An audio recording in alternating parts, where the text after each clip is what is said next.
Welcome to the Hair Loss Show, where Dr. Russell Knudsen and Dr. Vikram Jayaprakash discuss issues relating to hair loss and the medical and surgical treatment of hair loss in both men and women.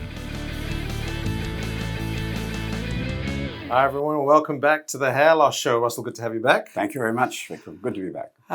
First of all, thank you very much for watching. If we could ask a quick favor before we get started, we've been having a look at the statistics on the show, and about 11% of you that watch the channel are subscribed, which leaves a significant proportion of people who are enjoying and watching the content who are not subscribers. So if you wouldn't mind, if we could ask a favor, if you could please hit that subscribe button. That really helps with the ranking of the channel and allows us also to be able to produce the kind of content that you want. And so we're really grateful for that opportunity. The feedback that we're getting is that people around the world are finding the information useful. In fact, we're kind of amazed that some of the doctors are finding it useful as well.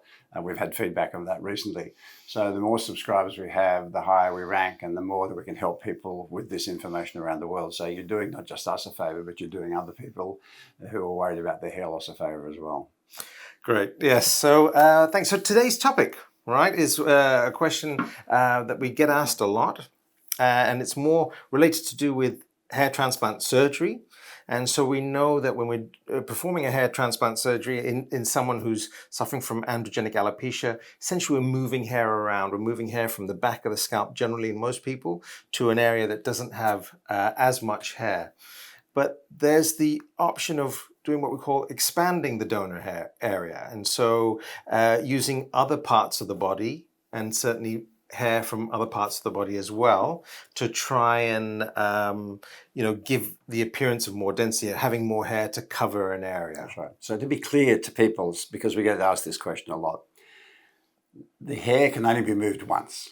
So when we take hair from the back of the scalp to the top of the scalp, there's one less hair on the back of the scalp to create one more hair on the top of the scalp, which means there is a defined amount of hair that you can move before you transfer the baldness from the top to the back of the scalp.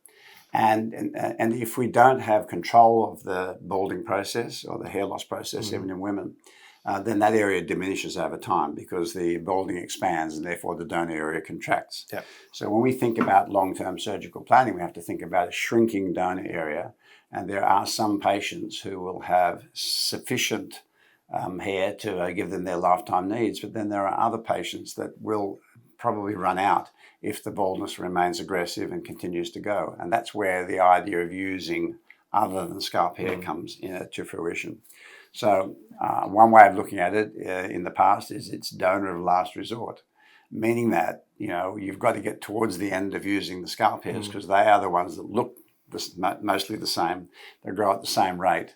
They have the same characteristics. So in important visual areas, it would be still important to use scalp hair if we can. But in some areas, some patients with huge areas of baldness, we may be able to fill in parts of it using hair that isn't scalp hair, as long as it isn't in an obvious position.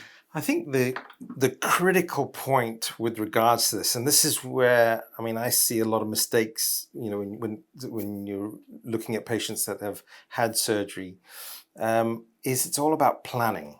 You've got to go, right, well, how are we going to stage this through? What is the risk of further balding from happening? So, for example, if you've got someone who's receding in that frontal area, we'd never go, let's use, body hair in that scenario, because generally, as a general rule, scalp hair looks better on scalp. So, and certainly the frontal area, you want it to look natural because that's your sort of, bit that you see in the mirror. That's what people see when they interact with you.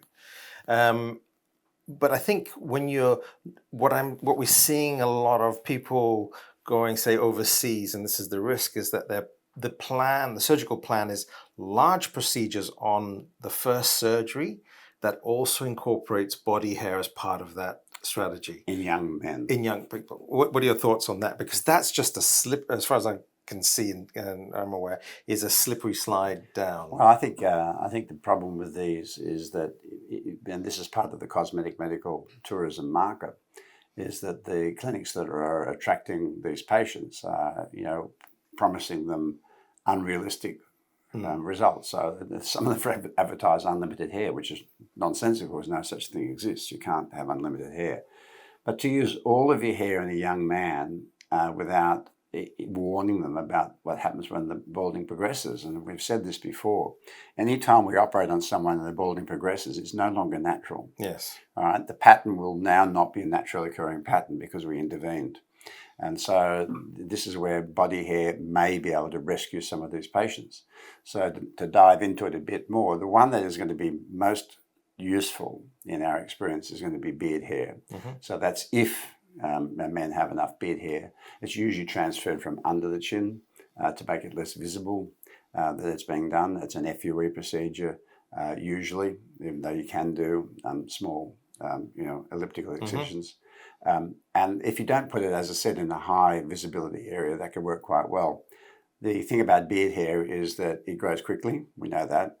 It's also usually a little bit thicker than scalp hair. Yeah. So again, that's the reason you wouldn't use it at the hairline, because that would make it look a bit too coarse. But it's really the only reliable non-scalp region to use. So for example, people talk about chest hair and they talk about back hair and they talk about arm hair.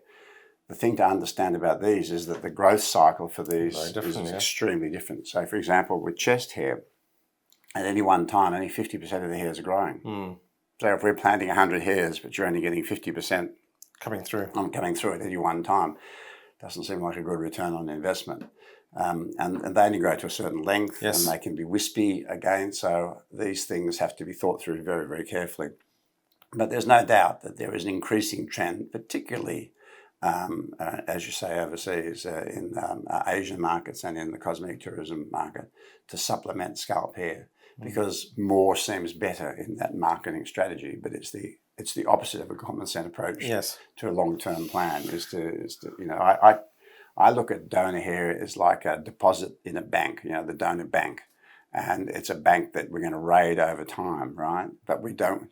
It's like your superannuation or your retirement investment. You don't want to run out at the end of it. So you've got to allocate it wisely. And that's the thing that I think that people need to get past, this idea that, oh, gee, they said they could do 7,000 grafts, and that means I'll have even more density. Well, if the 7,000 grafts grew, then for a while it might look great, but then as the balding progresses, it's not going to look great anymore. Correct. I think that's the key, because everyone that is losing hair, there's a huge emotional quotient going on in that, and so if they're told what they want to hear, they're more likely to believe, and people will believe that the greater the density, the more hair they put in, the greater the cosmetic outcome, without a viewpoint of what the consequence will be a year, 5, 10 years down the track. Now, from 1 yard or 1 metre away from a patient, it's pretty hard to tell the difference between 50% numerical density and 100% numerical density.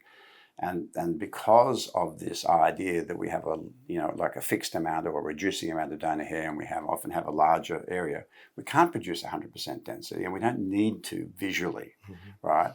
And I think this is that people get caught up in this idea that you need to have full density for it to work. Yes. The reality is, if it's distributed properly, if it's angled correctly and directed correctly, that getting 50% of normal numbers passes muster. And we see this from patients all the time, because neither you nor I are aggressive about this. We think long term. We know that we have to preserve donor for further uses. And then, I have this problem with patients coming back to me all the time and saying, just give me a bit more, and I'm going, but you're going to run out. Right? This doesn't, we need to save something, because you're only 40. Right? You're going to live another 40 years. Yeah. You might say it's great that I have even more density now, but what happens in 10 years' time? And so, I think there's that aspect in terms of planning, but also I think we should sort of touch on this, is that logistically, it's a harder procedure to perform. It's certainly not a beginner case. It's certainly not something for someone who's relatively new in the field. I think they're more likely to, and I'm making a generalization here, of course, but I'm saying that it is generally harder to perform, harder to get good quality grafts that are going to grow. So you're quite, if you are doing and you're usually getting single hairs. Yes. And single hairs have to be treated very, very carefully in the process of implantation, to make sure that they actually grow, because they have less tissue around them than the multi-hair grafts. Yeah. And so that creates an additional complexity. But I agree with you. I think that, body hair comes into play towards the end of the process, not at the start of the process. And I generally like this, and I generally like it as part of the conversation between the doctor and the patient going, if I initiate the conversation of body hair, because I know that we've sort of maximized, the use, and then going, right, okay, is it possible to try and, fine tune the work that we've done, get a little bit more density to make the patient happy if we're offering body hair, as opposed to someone who's going, you know what, I want to do another 1,000 grafts of body hair. I think that that's my personal view, that there's a potential disconnect between expectation and what. Plus, the temptation, these days is over harvesting. Yeah. Because of that, and so the irony might then be that you either might have to end up using scalp micropigmentation, which is a tattooing process, or maybe you use body hair to repopulate the donor area. Yes. If people have been too aggressive with that, I think we should just also need to understand that the concept that male pattern baldness isn't exclusively a cut-off area between balding and non-balding areas. As we age, even the donor area starts to thin a little bit. And there are some patients with more aggressive balding where you can see miniaturization in the donor area. They're not the greatest candidates for that reason at all. But those people are going to get see-through in the donor area. So if we go gangbusters and over-harvest them when they're young, they're going to be very see-through later on. We'll have transferred the baldness to the lower scalp. So I think, we like body hair. I think it gives the opportunity of what we call expanding the donor hair, giving us more options there. But it's certainly not anything sort of like an opening salvo. No, it's not a panacea, but it might be something helpful towards the end of the process. So I hope you found that useful. Thanks again for watching. Please remember to subscribe to the channel, and we'll see you on the next episode. Thanks, everyone.